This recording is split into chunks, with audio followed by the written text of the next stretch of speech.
in the disputed waters, this time around involving at least 30 Chinese militia vessels. At sa gitna ng pagpapatrolya ng PCG sa lugar, 2 beses itong nakatanggap ng radio challenge mula sa China. Hindi natin pinag-aagawan ang Ayungin Shoal. Ang Ayungin Shoal ay napapaloob sa Exclusive Economic Zone ng Pilipinas. So hindi tayo nakikiagaw. This is not disputed as far as the Philippine government is concerned. Atin ito. Ito ay nagpapakita rin na hanggang ngayon ini-ignore nila ang ating legal ownership ng Exclusive Economic Zone natin sa Ayungin Shoal. Kaya nga ang ginawa ng Philippine Coast Guard, we always document their presence.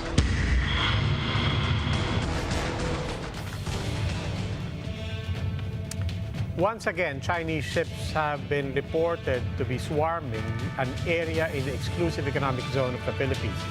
But despite its limited resources and manpower, the Philippine Coast Guard is not standing down. But how long can the PCG keep up with Beijing's very persistent advances in the West Philippine Sea? We discuss in this episode of the Chiefs.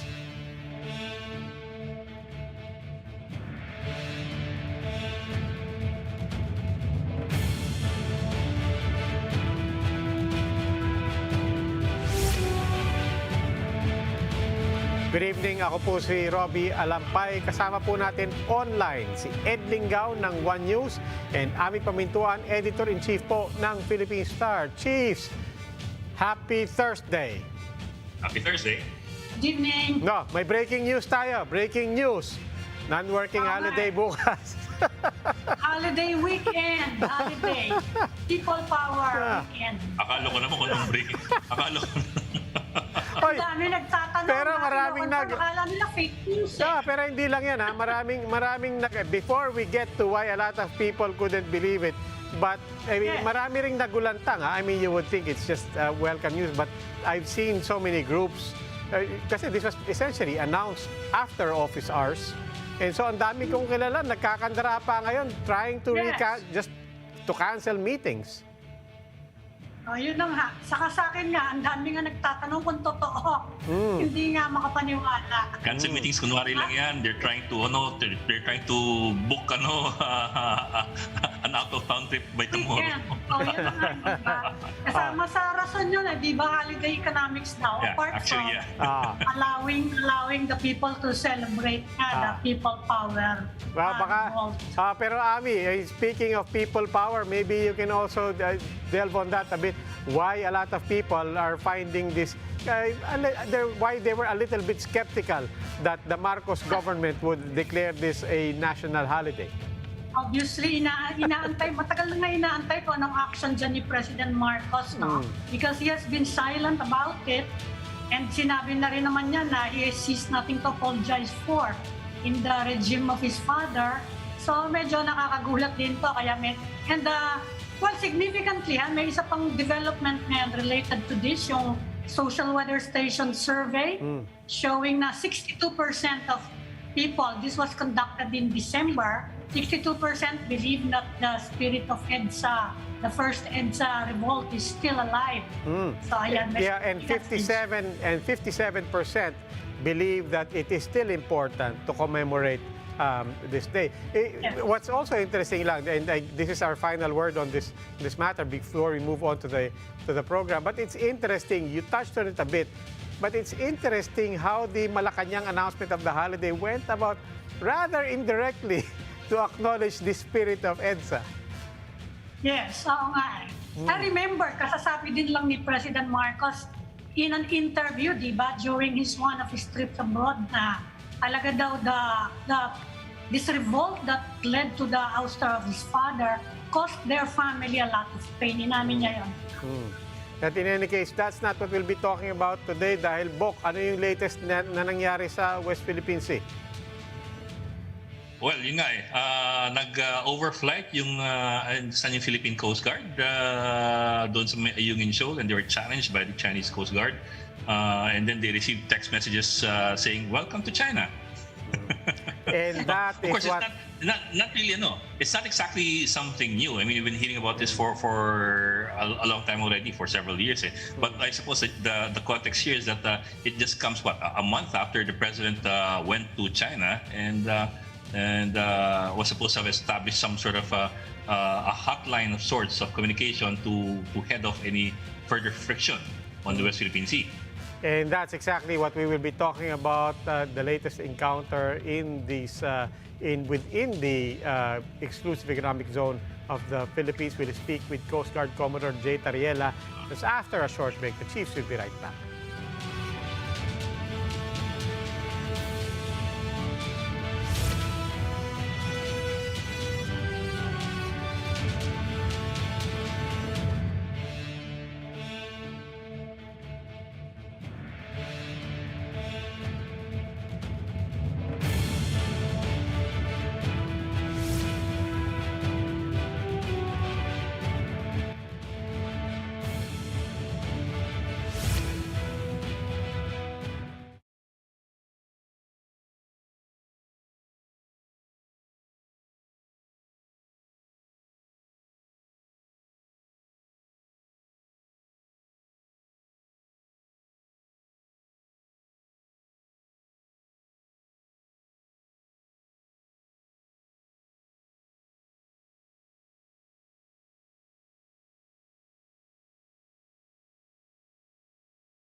At least 30 Chinese militia vessels were spotted anchored in Sabina and Ayungin Shoals within the Philippine Exclusive Economic Zone.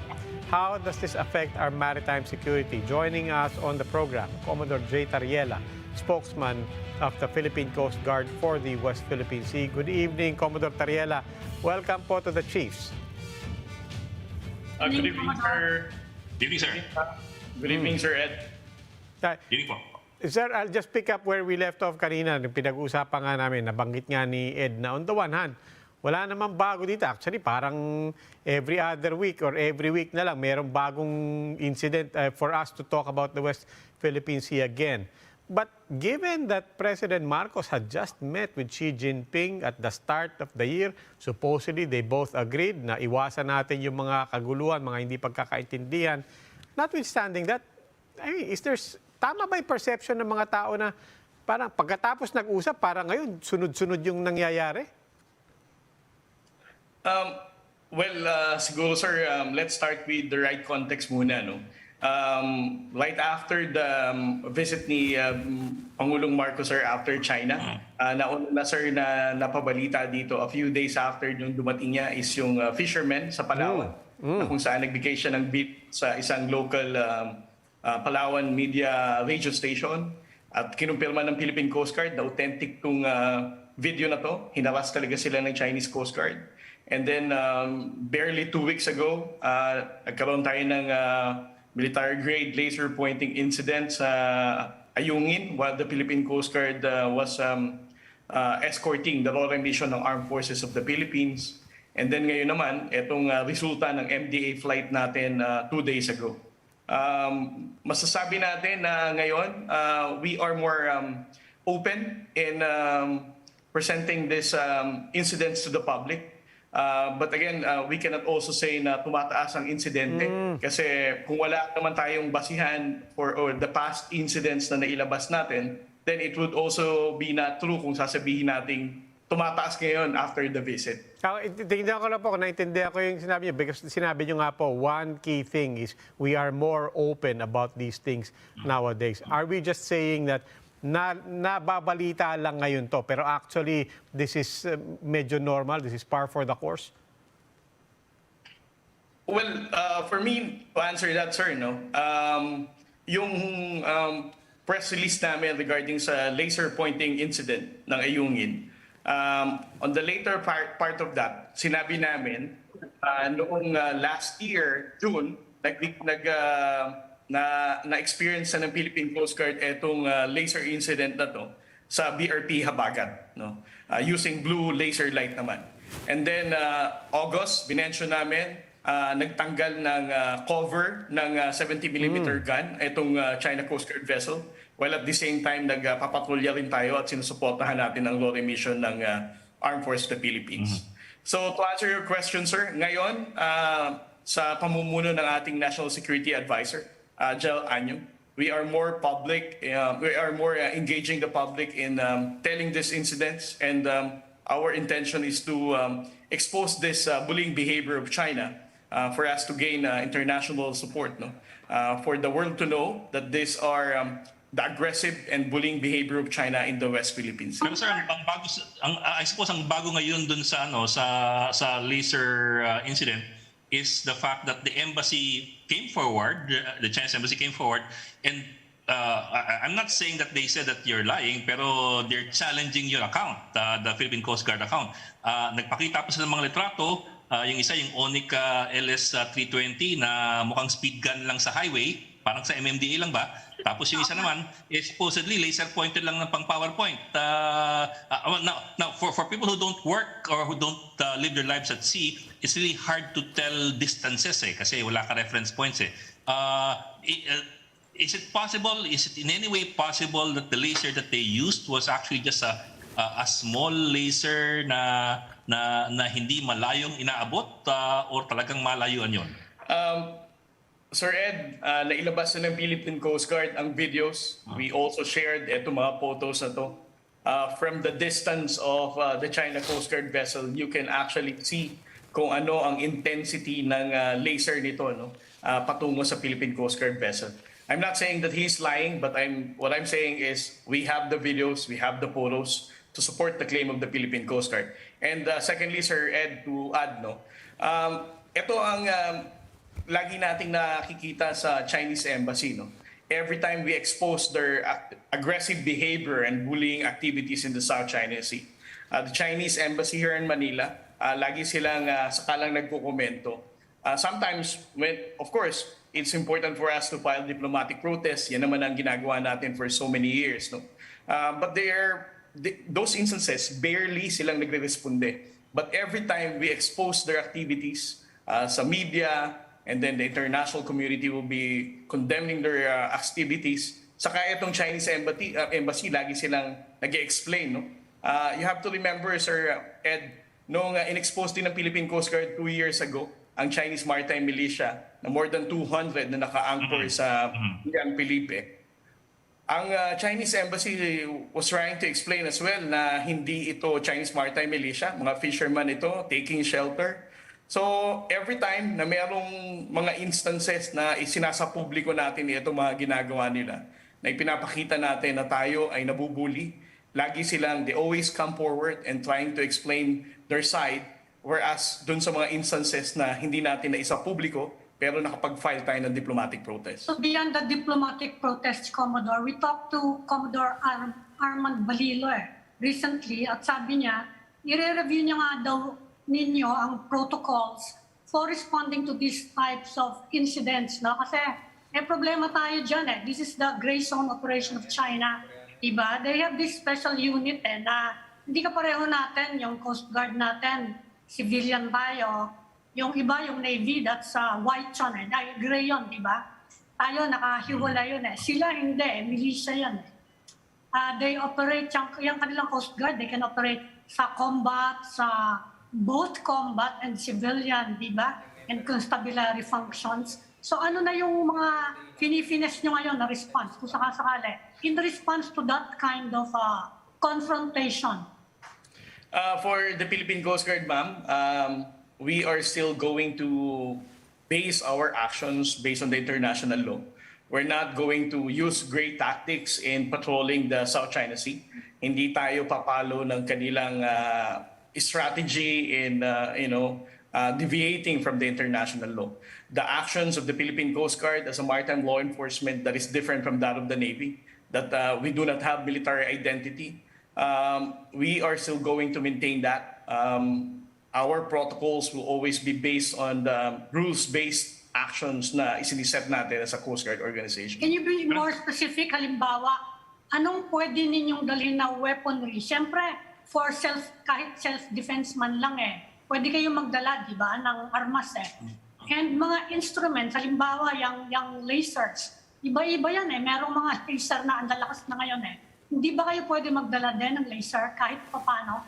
Well, for the Philippine government, ma'am, we're not yet advanced in using laser technology.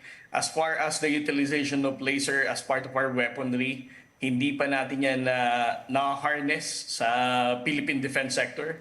But in terms of law enforcement and constabulary role ng Philippine Coast Guard, of course, we have our own guns to conduct, to do self-defense kung sakaling nangangailangan.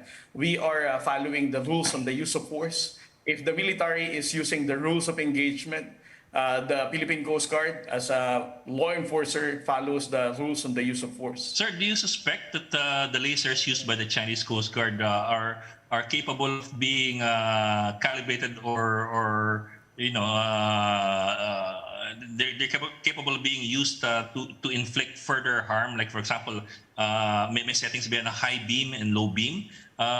Because I understand there are some navies, like the U.S. Navy has already deployed a few lasers that are capable of shooting down drones and causing ammunition to explode in small boats.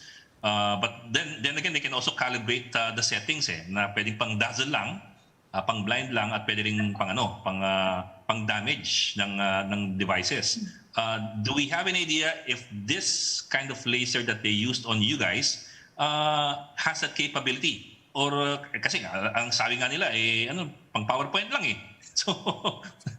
So in the end it becomes a he said she said eh.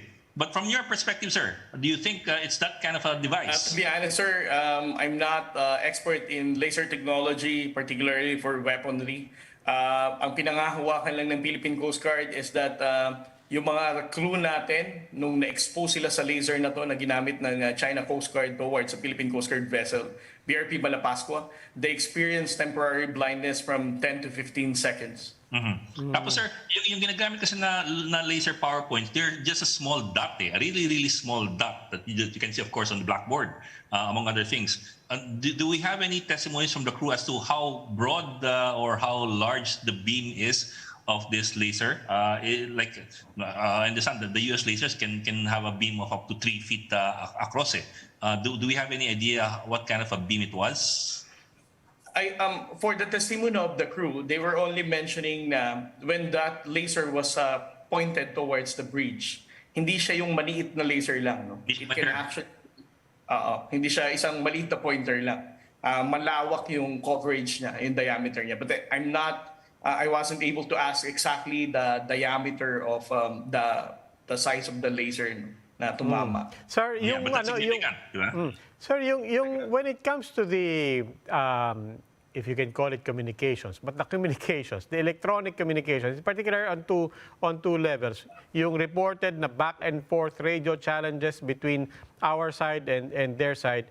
And then on the other side, yung reported din na pumasok yung mga text na welcome to China. Do those communications add any context to our concerns here? Well, siguro naman, Sir Ed, I'm not sure whether everybody was able to land na sa Pag-asa, no?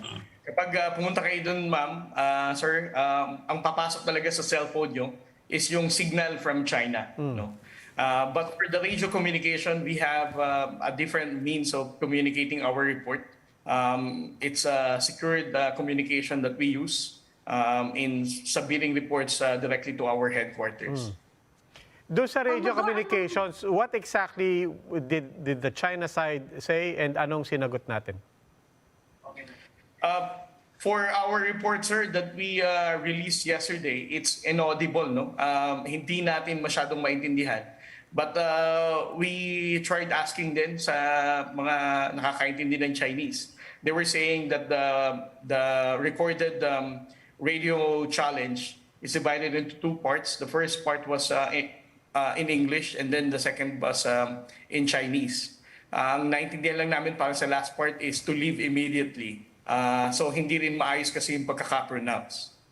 Anong response nyo, Commodore? Did you leave immediately? No, ma'am. Our Philippine Coast Guard pilot responded that the Philippine Coast Guard is conducting a maritime domain awareness flight over the airspace of our Philippine Exclusive Economic Zone. and we are requiring them to leave immediately. So did they leave immediately? No, ma'am. They're still, they were swarming the area. Commodore, are you free to tell us what's the most powerful weapon in the Coast Guard arsenal? Meron din naman kayong arsenal, di ba, for defense? Well, to be honest about it, ma'am, no, you can actually Google those vessels that came from Japan. The 1044 meters, the 297 meters, 183 meter from France.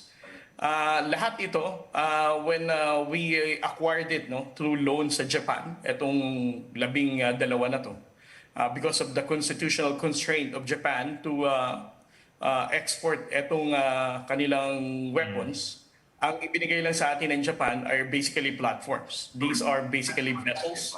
And kung makita nyo, akala nyo may cannon, but these are actually water cannons. Pang extinguish ng fire. But through the innovation also of the Philippine Coast Guard, we were able to secure and acquire itong remote-controlled weapon system from Israel, RCWS, which are caliber 50 machine guns. No? So right now, we are equipped with caliber 50 machine guns. Pwede ba kayong humingi ng backup sa Navy kung sakasakali? Will that be breaking international protocols if you are backed by the military? Well, if ever, ma'am, that the Philippine Coast Guard will be attacked, no? What I mean with attack is yung talagang armed attack. Armed attack, yes. Of course, the armed forces of the Philippines, ang ating Philippine Navy, ang ating kasunduluhan, ay may responsibilidad at may gampanin na sumaklolo sa ating Coast Guard. At ito ang kanilang, these are the role of the Armed Forces of the Philippines na hindi pwedeng palitan ng Philippine Coast Guard. We can basically patrol, we can conduct maritime law enforcement patrol, but in terms of territorial defense and in defense of any government ships in the Philippines, we still look up with the Philippine Navy. They are our, backup sa mga ganyang sitwasyon. That's why I always also supported the modernization of the Philippine Navy. Alinsabay dito ang modernization ng Philippine Coast Guard.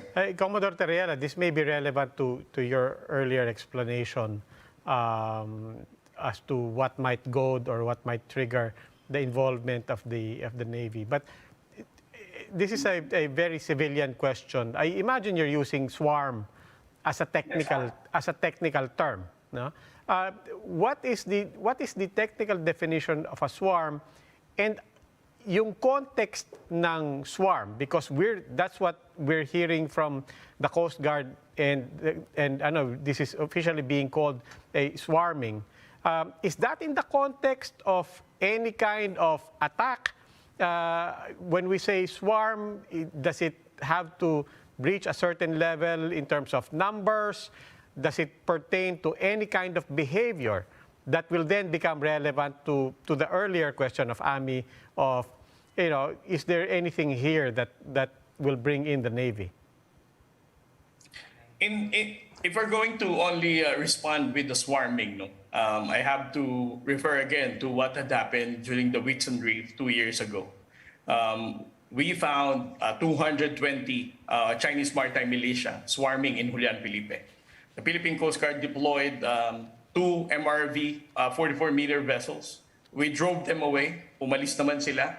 Of course, with pressure as well from the international community, condemning China for swarming Whitsun Reef.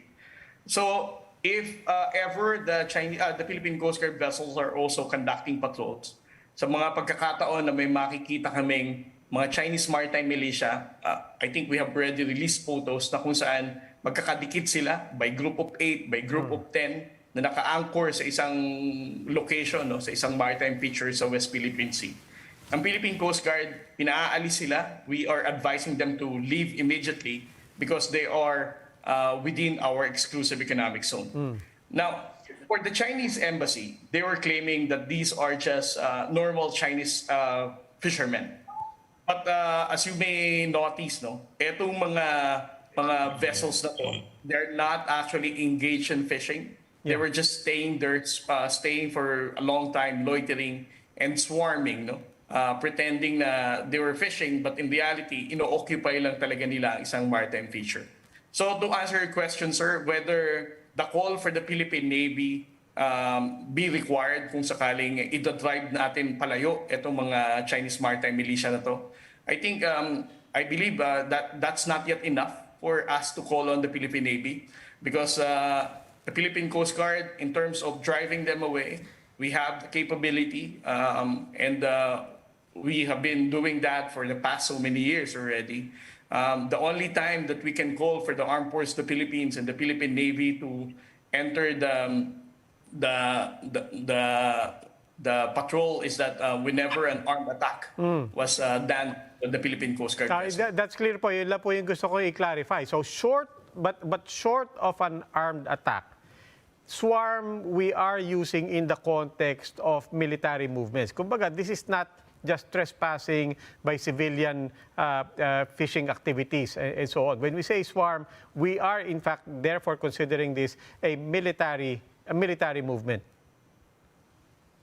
No, sir. No. Let me clarify. Okay. What we meant with swarming is yung pag-uumpok-umpok netong Chinese maritime militia. Ang pagsasama-sama nila dyan at staying there for a long time. That's what we meant with swarming. Okay. Sige po. Sir, pahabol ako, sir. Have your people been able to undergo any sort of medical exam since the laser incident? Kasi I also understand as early as I think it was June or July last year, yung BRP Habagat, you were quoted as saying na they were also momentarily blinded and they experienced skin itchiness as a result of the laser that was shown on them. So it appears that there was some sort of burning sensation as well, kung may skin itchiness. Yes, have they been able to undergo some sort of an examination, whether for their eyes or for the skin? Yes, sir. As a matter of protocol for the Philippine Coast Guard, on those instances na magsasabi sila na naapektuhan ng kanilang health, particularly yung vision, no? Which is very important for us. Meron naman tayong medical officer always on board to check on them. And then pagdating din sa port, that's our standard operating procedure to make sure na they were not permanently blinded, no? Kundi temporary lang yung pagka-loss ng kanilang vision. So even last year, etong skin itchiness na to, chinek din namin kung ito talaga would have a lasting effect. But temporarily rin lang naman. Okay, Commodore, maraming salamat po. Thank you, sir. Thank you, Commodore. Commodore J. Thank you, sir. Tariela, spokesperson po ng Philippine Coast Guard. And we're starting up another conversation after this break. Keep it here on One News.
Handa na po ba ang bahay nyo sakaling may tumamang malakas na lindol?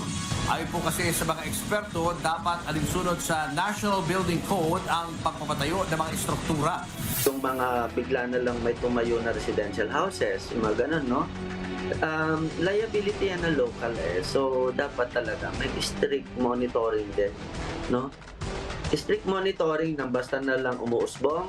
Department of Science and Technology Secretary Renato Solidum makes a push for strict adherence to the building code.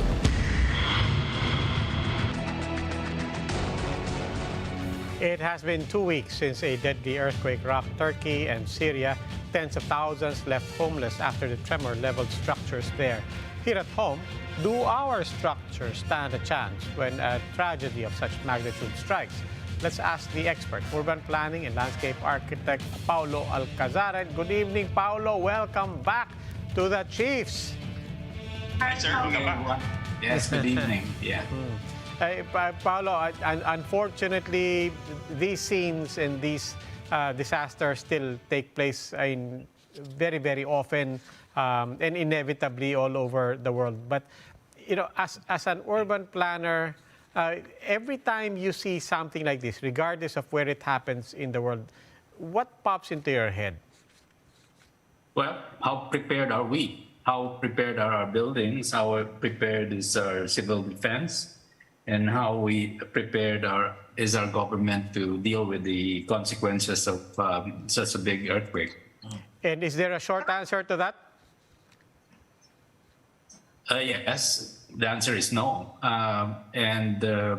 Regarding the fitness of our buildings, of course, the strict adherence to the National Building Code is hampered by very uneven monitoring of adherence to that code by different LGUs, of course, throughout the Philippines. And the National Building Code itself is several decades old and needs to be redone. In fact, there are 6 or 7 bills pending in Congress, and I just attended a hearing last week representing the Professional Regulation Commission, amongst other professionals, to look at these 6 bills, all of which are roughly similar with different focal points.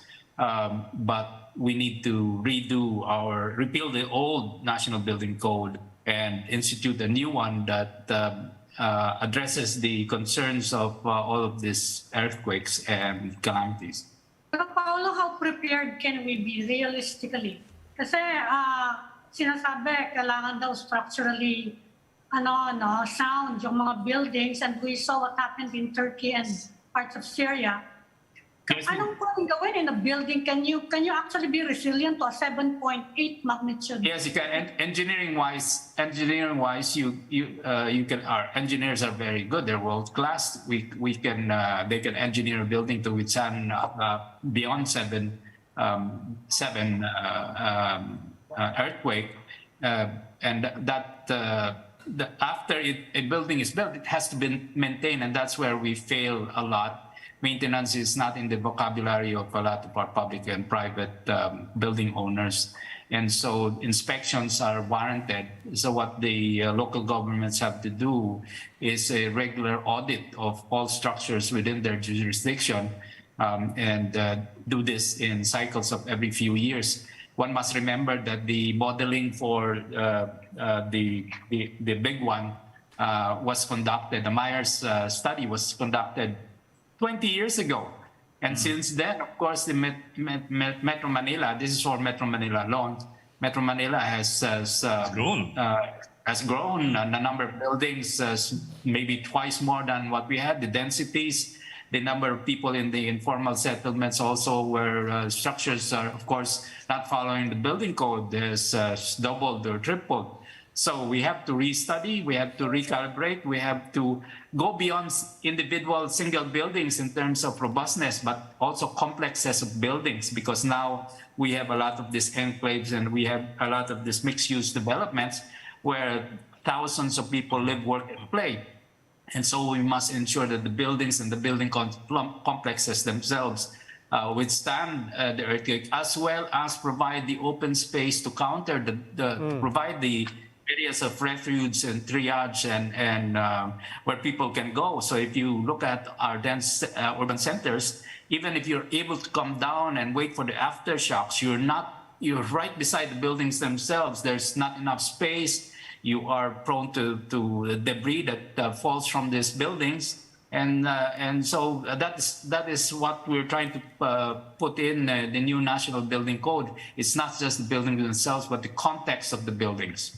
Sir, it's good that you brought up the issue of informal settlers because there's a perception, and I call it a perception na. There's a perception that most people, most Filipinos, cannot afford to, for example, hire a civil engineer or a structural engineer and to build according to specs. Yes, that is true. That is true. And the perception being na basta may bubong tayo, okay na tayo. Well, because that's the basic need is just a roof over their heads, and it's just basically that. Yung structural integrity. I mean, every time I pass an informal settlement and look at the structures, 80-90% of them don't follow the building code, so they are prone to collapse. They're prone to fire spreading. I mean, the Myers study 20 years ago projected 30 to 40,000 dead once it strikes, and then maybe twice more from the fires after that. So when these buildings collapse, especially in the informal settlements, there's no room for our fire trucks to access these houses, and well, it happens every year anyway, and we see that's how the fire spreads in those areas. But multiply that for the entire metro, if the big one hits, then you have a calamity really of really untold proportions. Pero sir, I do understand the need to update the building code. It is archaic and ancient. Pero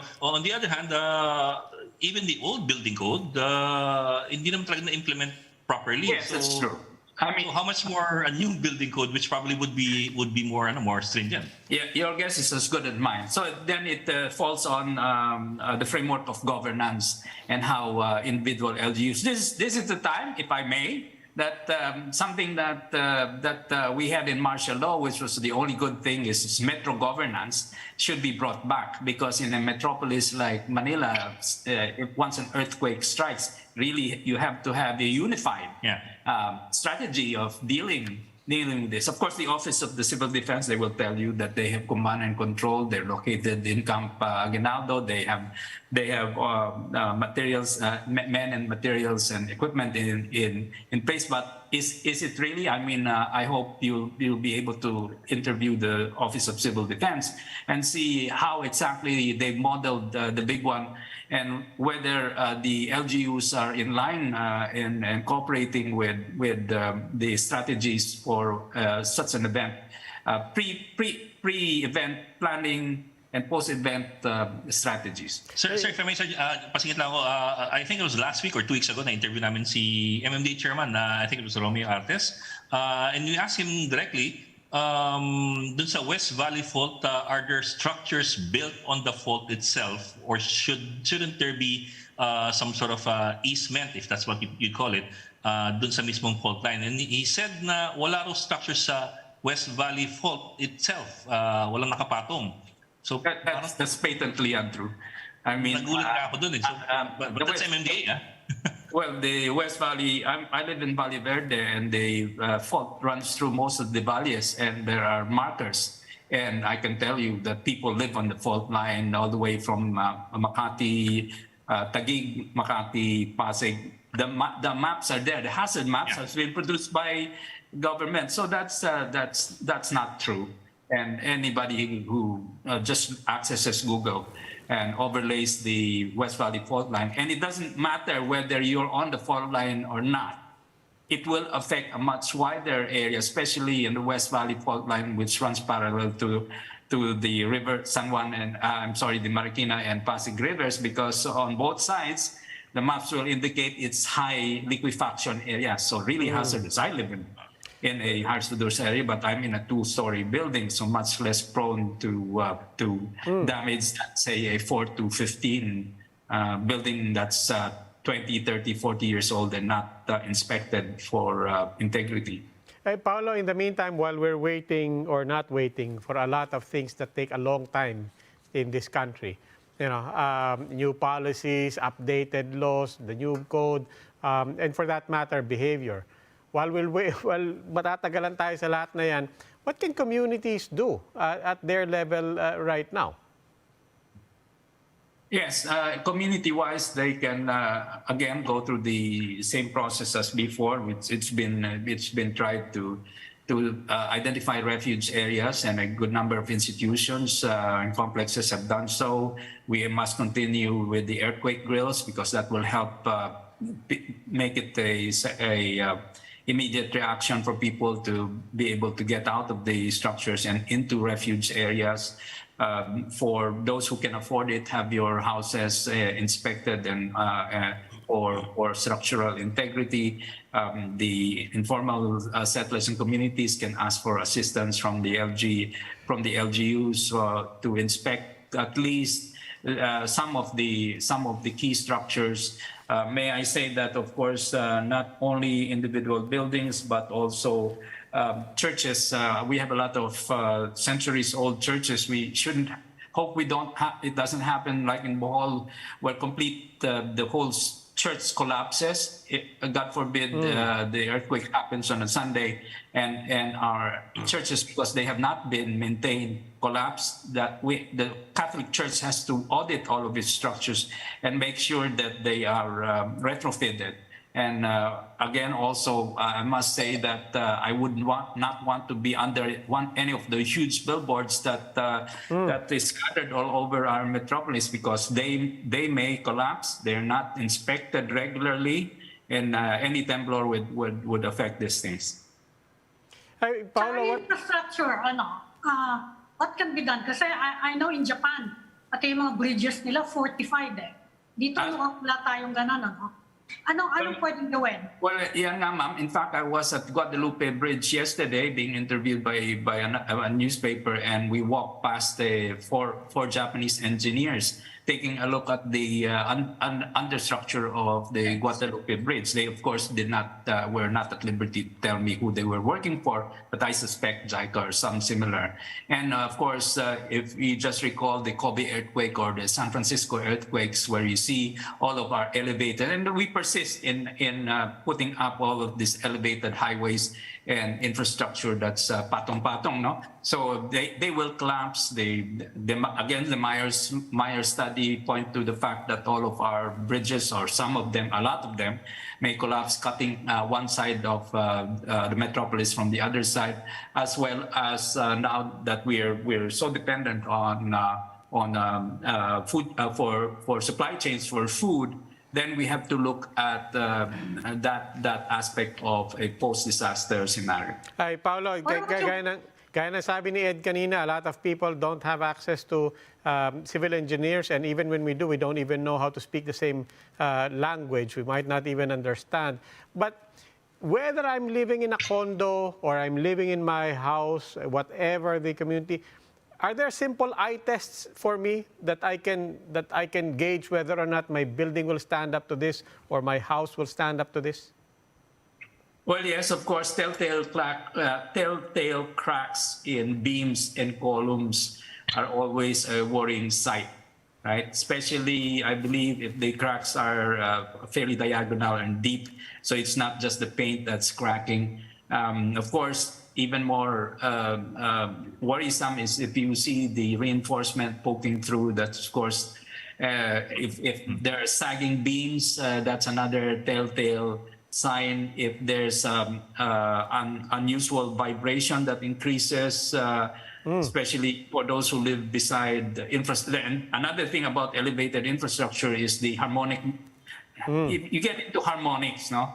And if a highway is beside you and there's a harmonic from all the noise, it affects the structure. It's very technical, but it does happen, and that's why we really advise against elevateds. And the other things that you take a look at is if there's any subsidence in the structure itself, if something is sunken below what used to be the normal level.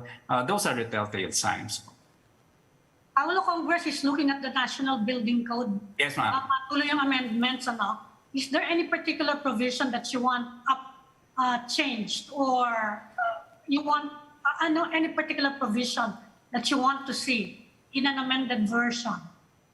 Well, the important things in the amended version being espoused by my fellow professionals in the different disciplines is, of course, the shoring up of the permitting process, the inspection process, the levels at which we have to design for, the inclusion of whole building sites and not just individual buildings, and the coordination amongst the various government agencies to ensure that everybody toes the line.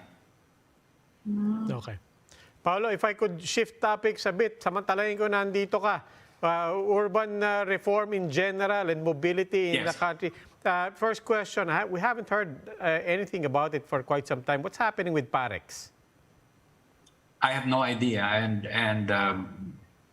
we those of us who are monitoring it are all quiet is not really good. So one day we just may see a whole bunch of heavy building equipment come on the Parex. Of course, one of the avenues of transportation that may still work even with collapsed bridges is boats.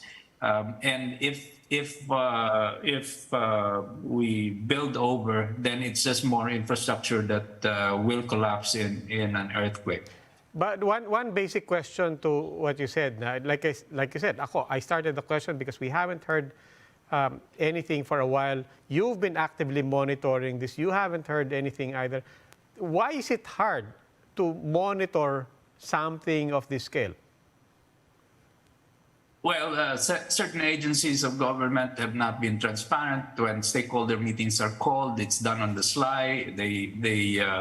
They just adhere to the basic requirements of notices, and they try to get away with it. So a whole bunch of us are really monitoring it, and the other area of concern is, of course, all of the reclamation. If you look out, I went to Sofitel Philippine Plaza and was surprised to see no more bay, no more sea, and in three weeks, they told me that all of the water disappeared. And if you go up in a helicopter or even in any of the flights going out of Manila, you see that there are about 4 or 5 large reclamation areas. Of course, if you build there, that's high liquefaction sites. There are, of course, the environmental impacts that have not really been addressed. So these are the things we just put ourselves in harm's way, when really we should be looking at a smarter way of building our buildings and expanding our cities that does not require putting ourselves in these spaces that will compromise safety. I was going to ask you about the reclamation projects, Paulo. Anong impact na, apart from yun mismong mga nagbibuild doon? What about the existing areas na develop na? What's the impact on us? Well, the existing reclamations, CCP all the way down to the entertainment city, those are older reclamation. The ground is a bit more compacted. They have not built taller than 12 or 15 stories, if I believe, and they've taken, and these are done by big developers who've taken some precautions in engineering design. So there would be damage, of course, and I have no idea in different areas whether they've been monitoring the structures. So again, the question is who's doing all the inspections because of the devolution of government responsibilities. It's now under the jurisdiction of the 17 LGUs and the building officials' office, the offices of the city engineers and architects, if they have that office. So who's doing the inspections, who's reporting to whom, and there must be a hierarchy of responsibility or a chain of command, a chain of responsibility that ultimately ends up, of course, with national government, because essentially Metro Manila is far larger than any of the 17. And it's very important because all of our government offices are here. The duplication of archives and functions in Clark seem appear to be one good way of addressing some of the aspects of a post-earthquake scenario. But there's so many things that need to be looked at, yet we don't have a National Land Use Act. We don't have planning, top of mind, physical planning, especially physical planning based on climate change and disaster risk mitigation and reduction. Yung reclamation areas, are they at higher risk kung sakasakala earthquake, or they can be resilient naman?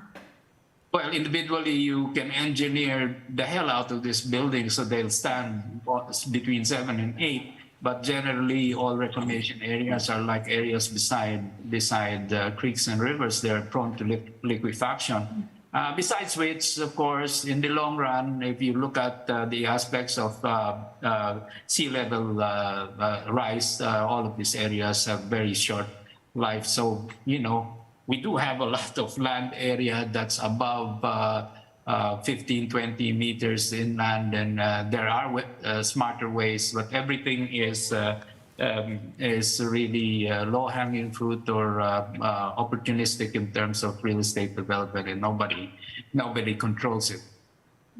Okay, Paolo, as always, we really value your being gracious with your knowledge. Maraming salamat. Thank you very much. Peter. Stay safe, everyone. Yan po. Ingat. And that's all we have for the Chiefs. We hope what was discussed will keep the conversation going. I'm Robbie Alampay. I'm Mami Pamintuan of the Philippine Star. I'm Ed Lingao. We are One News, all sides, all the time.